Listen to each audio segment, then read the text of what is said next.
Assalamualaikum. I'm Samania Bhatt from Kashmir Dispatch. I welcome you all. Right now we have with us Mr. Shoaib Nabilon, who is going to contest the DDC elections from Sangrama constituency. Welcome, sir. Thank you. Sir first of all आप अभी DDC elections लड़ने वाले हैं, तो आपका road map क्या होगा? Development का रोड मैप है। मैं एमएलए रह चुका हूँ संग्रामा में, मुझे वहाँ की मुश्किलात का पता है। तो इंशाल्लाह ताला अगर हम जीत के आते हैं तो डेवलपमेंट का ही रोड मैप है हमारे पास। तो व्हाट सॉर्ट ऑफ डेवलपमेंट, किस तरीके का डेवलपमेंट की आप बात करते हैं? बेसिकली जो डीडीसी इलेक्शन है ये डेवलपमेंट का इलेक्शन है, पॉलिटिकल इलेक्शन नहीं है। तो बिजली, पानी, सड़क अभी भी संग्रामा के लोअर बेल्ट में काफ़ी मुश्किलात है। तो कोशिश करेंगे इंशाल्लाह कि वो मुश्किलात दूर हों। और किस तरह करना है, क्योंकि मैं खुद लेजिस्लेटर रह चुका हूँ, तो इंशाल्लाह मुझे पूरी उम्मीद है कि मैं अपने जो मिशन पे खरा उतरूँगा और संग्रामा को मैं जिस डेवलपमेंट पे ले जाना चाहता हूँ वो लेके जाऊँगा। ऐसा कहा जाता है कि अपनी पार्टी जो है, party is backed by BJP, क्या कहते हैं? मुझे यही इंतज़ार था आप ये सवाल कब पूछेगी। ये एक नैरेटिव क्रिएट किया जा रहा है, क्योंकि जो बाकी हरीफ लोग हैं उनके पास कुछ बोलने को है नहीं, हमारे खिलाफ कोई एलिगेशन लगाने को है नहीं। क्योंकि अगर आप बीजेपी का ताल्लुक देखें, वो तो नेशनल कॉन्फ्रेंस बताए क्यों थे एक्सटर्नल अफेयर्स मिनिस्टर वहाँ पर फिर वाजपेयी गवर्नमेंट में उमर साहब, मैडम ने मुफ्ती साहब ने तो बुला के लाया तो बीजेपी को अपने महबूब जी से, तो चीफ मिनिस्टर रही उनके सपोर्ट से, एमएलसी बने, एमपी बने। तो ये कौन सा तरीका है कि आप करते हैं? जब बीजेपी से आपका अलायंस है तो बीजेपी ठीक रहती है, जब अलायंस छूटता है तो ख़राब हो जाती है। और आपको मैं वाज़ेह बताऊं, अपनी पार्टी का बीजेपी से कोई दूर दूर का वास्ता नहीं और किसी भी रूप में कोई वास्ता नहीं, और हम लड़ेंगे तो बीजेपी के खिलाफ लड़ेंगे। सम ऑफ योर ओपोनेंट से दैट आप जो है वो अमित शाह की ज़ुबान बोलते हैं, आपकी आइडियोलॉजी जो है वो उन्हीं की आइडियोलॉजी है। देखो, सुहेल इज़ अ ब्रदर, तो बट ऐसा स्टेटमेंट सुलझे हुए जर्नलिस्ट, सियासतदान अभी है नहीं वो, बट जर्नलिस्ट से नहीं मुझे एक्सपेक्ट था। मैं ऊपर से दुआ करूँ अल्लाह ताला से उनको सद्बुद्धि दे और वो ऐसे बेतुके बयान आगे न दे करें।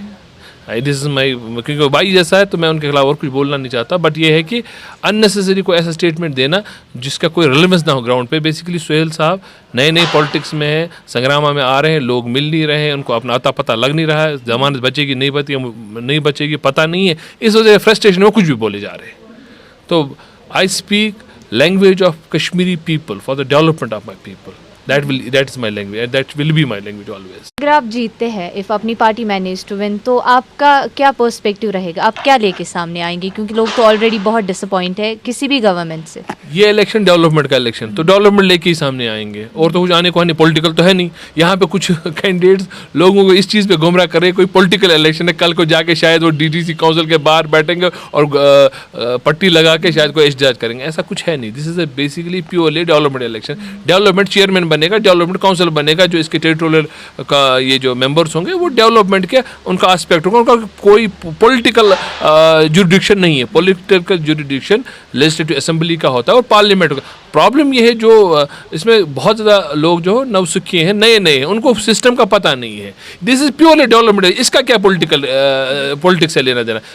संग्रामा के लोगों को तय करना है कि शोएब लोन उनके लिए डेवलपमेंट कर पाएगा कि नहीं कर पाएगा। It that's all. पॉलिटिकल इसमें कुछ भी नहीं है। अब इसको बीजेपी टैग करना, इसको आरएसएस टैग करना, या इसको और कोई चीज़ टैग करना, ना मेरा ही अच्छा लगता है ना उनका ही अच्छा लगता है, क्योंकि पॉलिटिकल इलेक्शन है ही नहीं। आर्टिकल 370 की बात करें, 35A की बात, अभी जो है लोग उसी के सदमे में है। तो लोग एक्सेप्ट नहीं अभी उस चीज़ को, मतलब रेडी नहीं एक्सेप्ट करने के लिए। तो आपको क्या लगता है कितना चैलेंजिंग रहेगा ये आप लोग के लिए सामने आना? एंड अगर हम बात करें लोगों की भी, तो लोग जो है ना अभी ट्रस्ट नहीं करते हैं किसी पे। मैंने आपको पहले ही बता दिया, ये पॉलिटिकल इलेक्शन नहीं है, ये डेवलपमेंटल का इलेक्शन है। 370-35 एक पॉलिटिकल इशू है, ये development. There is no relevance between the two. अब समझ नहीं आता लोग इसको क्यों इसके साथ कोरिलेट करते हैं। ये डेवलपमेंट, प्योरली डेवलपमेंट इलेक्शन है कि लोगों को कौन सा नुमाइंदा उनकी बेहतर तर्जुमानी काउंसिल में कर पाएगा, जो डिस्ट्रिक्ट काउंसिल है, न कि असेंबली है, न कि पार्लियामेंट है। जब पॉलिटिकल इलेक्शन होगा तो उस वक्त पॉलिटिकल एजेंडा सेट किया जाएगा। उस वक्त 35 और 370 की बात ठीक लगती है। मुझे नहीं लगता इस टाइम पे ये बात किसी जगह ठीक लगती, क्योंकि इससे उसका कोई तालमेल नहीं है, कोई रिलेशन नहीं है उनके बीच में। नहीं, DDC election and 370, 35A is completely different two things. Simple thing, कुछ लोग गुमराह करना चाहते हैं लोगों को ये चीज़ बार बार बोल के कि इसकी रिलेवेंस ना, क्योंकि उनके पास और कुछ नहीं है लोगों के पास बोले। They don't have anything on ground, उनने कभी काम किया नहीं ग्राउंड पे, लोग उनके पास है नहीं, उनके पास कार्डर है नहीं, वर्कर है नहीं, बस उठे हैं कि 370 बोलने के लिए। बस 370 और डीडीसी इलेक्शन क्या लेने देना, आप मुझे समझा दीजिए। अगर कुछ है तो बता दीजिए।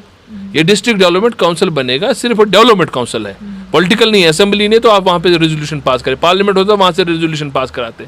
तो I don't understand why some people try to mislead people. Mislead करने की कोई इसमें जरूरत नहीं है। डेवलपमेंट इलेक्शन है और इसमें लोग डेवलपमेंट के लिए वोट डालेंगे। अगर उनको लगेगा कि शुएब कर सकता है ठीक, अगर और कोई लग सकता है और किसी को डालेंगे। इट इज़ प्योर, इसमें पॉलिटिकल नहीं। आप देखिए, क्योंकि वो बहुत ज़्यादा नए लोग हैं इसमें, नॉन तजुर्बेकार है, जिनके पास तजुर्बा नहीं है, उनको लगता है ये शायद पॉलिटिकल इलेक्शन है, जबकि पॉलिटिकल इलेक्शन नहीं है। अलायंस तो कितना टफ रहेगा, कितना कंपटीशन, कितना चैलेंज रहेगा? मुझे नहीं लगता कोई कंपटीशन है या कोई ऐसा कुछ है। जो मुझे ग्राउंड के हालात लगते हैं, लोग समझते हैं कि हमारी डेवलपमेंट कौन कर सकता है। जहाँ तक बाकी ताल्लुक है वो पॉलिटिकल मामले हैं, जब पॉलिटिकल इलेक्शन होगा तब उस वक्त देखा जाएगा पॉलिटिकल। तो आपको लगता है कि आप रेडी है या लोग रेडी है आपको सामने लाने के लिए या आपको चुनने के लिए? हम 24/7 रेडी होते हैं। हमें जो सियासतदान होता है, जिसने की होती है पॉलिटिक्स, तो वो हमेशा रेडी होता है, उसके बाद रेडी होने की कोई ज़रूरत नहीं होती है। हमारा कार्डर हमेशा इंटैक्ट होता है, हमारे वर्कर इंटैक्ट होते हैं, हमारे लोग इंटैक्ट होते हैं। हम रोज़मर्रा हम ताकत में हो ना हो फिर भी लोगों के काम करते हैं, तो हमें ज़रूरत नहीं है रेडी होने की। We are all ready and I am preparing this election from last 3 months। तो मैं पूरा ग्राउंड पे रेडी हूँ एंड इंशाल्लाह ताला मुझे पूरी उम्मीद है लोग सही डिसीजन लेंगे और सही नुमाइंदों को चुनेंगे, जो कल को डीडीसी में उनकी सही नुमाइंदगी कर सके। मैसेज फ्रॉम योर साइड जो आप लोगों को देना चाहते हैं? मैं इतना ही अपनी संग्रामा के लोगों को बोलना चाहता हूँ कि वो ट्रस्ट करें इंशाल्लाह ताला। जो जैसे मेरे वालिद साहब ने उनकी खिदमत की है, उसी हिसाब से मैं भी उनकी खिदमत करूँगा अगर मैं उनका डीडीसी मेंबर बनता हूँ।